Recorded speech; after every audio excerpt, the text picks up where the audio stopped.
Cross condensation reaction. Aldol मतलब होता है कि एल्डिहाइड प्लस अल्कोहल।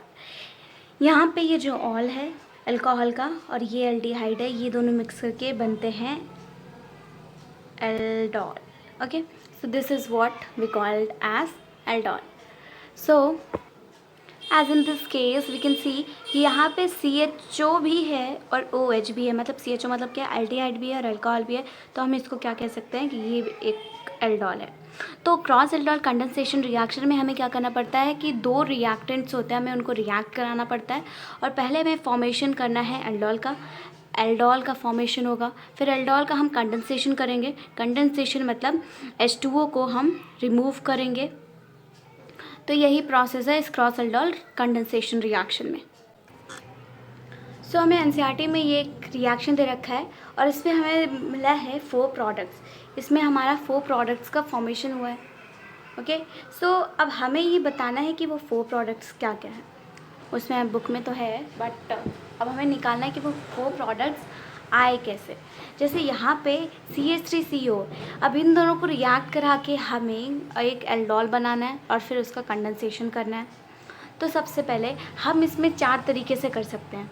एल्डोल का फॉर्मेशन हम 4 तरीके से कर सकते हैं. पहला कि हम इसका इसी से सेल्फिंग कर दें, मतलब इसको इसी से रिएक्ट कराएं. अगर ये खुद से रिएक्ट करता है तो भी हमारा एक एल्डोल फॉर्मेशन होगा. अगर ये खुद से रिएक्ट करता है तो भी हमें एक एल्डोल मिलेगा. एंड अगर ये मतलब इथेनॉल जब प्रोपेनॉल से रिएक्ट करेगा तो भी हमें एक एल्डोल मिलेगा. मतलब हर बार में हमें एक एक प्रोडक्ट मिल रहा है. अभी तक हमें 3 प्रोडक्ट्स मिल चुके हैं. अब ये प्रोपेनॉल जब इथेनॉल से रिएक्ट करेगा तो भी हमें एक एल्डोल मिलेगा. मतलब कुल मिला के हमारे पास 4 प्रोडक्ट्स हो गए. अब चलिए निकालते हैं कि कैसे ये आए.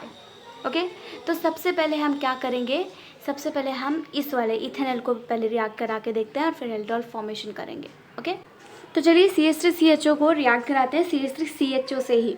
ओके, सो हम CH3CHO को क्या लिख सकते हैं, हम इसको ऐसे लिख सकते हैं ना,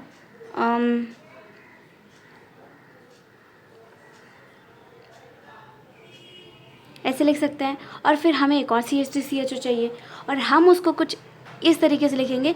हमें कुछ ऐसा करना है कि यहाँ से ये O हट जाए और इसका दोबारा जो H लगाएंगे हम लोग, तो ये H है, इसको हम साइड में रख लेंगे सो डैट हम इस H को मिला के OH बनाएं, अल्कोहल बनाएं.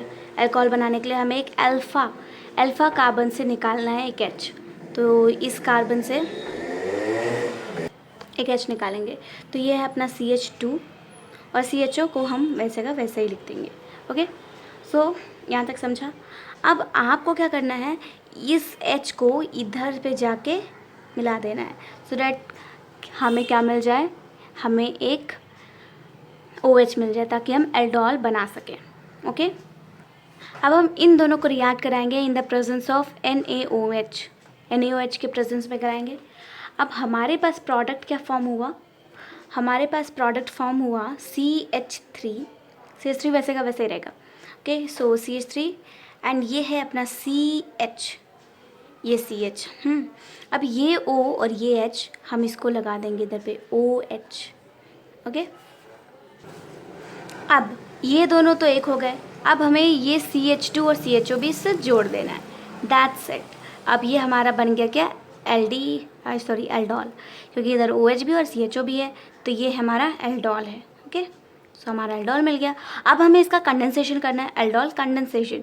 अब हम इसका कंडेंसेशन करेंगे. कंडेंसेशन मतलब H2O निकालेंगे इसमें से. इधर तो ऑलरेडी एक OH है, अब इसमें हम अगर एक और H जोड़ दें तो हमारे पास H2O आ जाएगा. तो हमें अब इसमें से H2O निकालना है. अब हमें H चाहिए. तो हम कहाँ से H ले सकते हैं, हम इस साइड वाले से. हमेशा हमें H उसी कार्बन से लेना है जो अल्फ़ा कार्बन हो, क्योंकि ये अल्फ़ा कार्बन है, क्योंकि ये एक इस ग्रुप से जुड़ा हुआ है. जो C कार्बोक्सिल ग्रुप से जुड़ा होगा वो अल्फ़ा कार्बन होगा. तो ये अल्फ़ा कार्बन है, तो अल्फ़ा कार्बन से हम एक H ले लेंगे, एक H इसको दे देंगे ताकि हमारा H2O बन जाए. अब H2O बन जाएगा तो हम इसको निकाल देंगे. ओके, सीधे क्या फॉर्म हुआ अपना, हमारा फॉर्मेशन हुआ CH3CH अब यहाँ पे क्योंकि हमने एक H निकाल लिया तो उसकी जगह हम एक डबल बॉन्ड लगाएंगे, CH ओ हो गया हमारा फॉर्मेशन, हमारा cross aldehyde cross aldol condensation reaction हुआ। अब यहाँ पे क्रॉस एल्ड, तो ये अपना पहला प्रोडक्ट फॉर्म हुआ, पहला प्रोडक्ट। ओके, ये CH3CH का अगर हमने वो रिएक्शन करा तो हमारा पहला प्रोडक्ट फॉर्म हो गया। This is the first product we have got. अब हम दूसरा प्रोडक्ट फॉर्म करेंगे। यहाँ पे C2H5CHO है, भाई हमने इसकी सेल्फिंग की, अब हम इसकी सेल्फिंग करेंगे ताकि हम अपना नेक्स्ट प्रोडक्ट पा सकें। इसमें भी हमें सेम वैसा ही करना है जैसे हमने पहले टाइम पे किया था। यहाँ पर भी हमें पहले इन दोनों को लिखना है। हमें एक चीज़ याद रखनी है कि हमें इन रिएक्टेंट्स को कुछ इस तरीके से लिखना है कि हमें OH मिले। तो यहाँ पे हमने O ले लिया, अब हमें दूसरा एक और रिएक्टेंट चाहिए सो दैट कि हमें H मिल जाए ताकि हम अपना अल्कोहल बना सकें। और हमें H हमेशा उसी कार्बन से लेना है जो अल्फ़ा कार्बन हो। ओके, तो अब हम इसको क्या लिख सकते हैं, हम इस CH3 को नीचे लिख देंगे CH2 के नीचे, क्योंकि हमें अल्फ़ा कार्बन से चाहिए। अल्फ़ा कार्बन तो ये है, CH2 है अल्फ़ा कार्बन, क्योंकि ये CHO ग्रुप से जुड़ा हुआ है। सो हम CH3 को नीचे लिख देंगे और यहाँ पे हम लिख देंगे CHO, और इस H को एक H हम इधर जोड़ देंगे ताकि हम इसको इसके साथ रिएक्ट करा सके और हम नेक्स्ट अपना in the presence of NaOH एक प्रोडक्ट फॉर्म कर सके जिसको हम एल्डोल कहेंगे। तो ये रहा अपना प्रोडक्ट CH3CH2। ओके, सो CH रह जाएगा यहीं पे, CH, ये OH हम इसके ऊपर जोड़ देंगे और फिर यहाँ पे ये CHO वैसा का वैसा रख देंगे। तो ये हो गया अपना फॉर्मेशन क्या, एल्डोल का, क्योंकि इसमें OH और CHO दोनों है। अब हमें इसका कंडेंसेशन करना है, तो कंडेंसेशन के लिए हमें H2O माइनस करना है। ये OH है, अब ये वाला जो अल्फ़ा ग्रुप है इससे एक H हम इसको दे देंगे और ये बच जाएगा C। इस H की जगह हम इधर डबल बॉन्ड लगा देंगे और फिर हमारा पूरा वो कंप्लीट हो जाएगा। तो ये रहा अपना लास्ट प्रोडक्ट जो हम पाएंगे। ओके, सो ये हो गया अपना रिएक्शन कंप्लीट और ये है अपना सेकंड प्रोडक्ट। ओके, सो हमें फर्स्ट प्रोडक्ट मिला, सेकंड प्रोडक्ट मिला, अब थर्ड एंड फोर्थ चाहिए। थर्ड एंड फोर्थ में भी सिंपल ऐसे ही करना है, बस एग्जैक्टली ऐसे ही करना है। बस हमें उसमें क्या करना है कि प्रोपेनॉल और इथेनॉल को अब रिएक्ट करेंगे। अब हम प्रोपेनॉल और इथेनॉल को रिएक्ट करेंगे ताकि हमें थर्ड प्रोडक्ट मिले।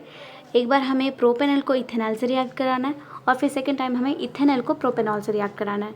और हमें उस केस में भी आगे वाला जो, जैसे आगे हमने इथेनॉल लिखा है तो इथेनॉल को ऐसे लिखेंगे और पीछे हमने प्रोपेनॉल लिखा है तो प्रोपेनॉल को हम ऐसे लिखेंगे ताकि हमारा H बाहर निकल आए और इसमें से O बाहर निकालना है। That's it. So guys, pause the video and try it by your own. ये लिखना कैसे, ओके, जैसे वैसे लिखना है, बस मे बी कभी कभी होता है ना कन्फ्यूजन, सो हम उसको कन्फ्यूजन दूर करते हैं। देखते हैं, हमने प्रोपेनॉल को ऐसे लिखा, अब इथेनॉल को हम ऐसे लिखेंगे, फिर से H बाहर निकालेंगे और फिर इसको रिएक्ट कराएंगे in the presence of NaOH। And अब आप पॉज कीजिए वीडियो और बताइए कि अब नेक्स्ट कंपाउंड क्या फॉर्म होगा। तो ये रहा अपना एल्डोल जिसका फॉर्मेशन हुआ। अब हम इसमें से वाटर निकालेंगे। तो ये है अपना अल्फ़ा कार्बन, तो इसमें से हम एक H ले लेंगे और इसको दे देंगे। तो अब हमें H2 निकालने पे क्या मिला, अपना लास्ट प्रोडक्ट भी फॉर्म हो गया। ये है अपना थर्ड प्रोडक्ट जो हमने फॉर्म किया। अब फोर्थ प्रोडक्ट आप फॉर्म कीजिए। इस टाइम आपको ये वाला इधर लिखना है और ये रिएक्टेंट इस साइड लिखना है। इन दोनों को लिखने के बाद आप इन दोनों को रिएक्ट कराइए, एग्जैक्टली ऐसे लिखना है और nothing else is that. Okay, so guys, thanks for watching my video.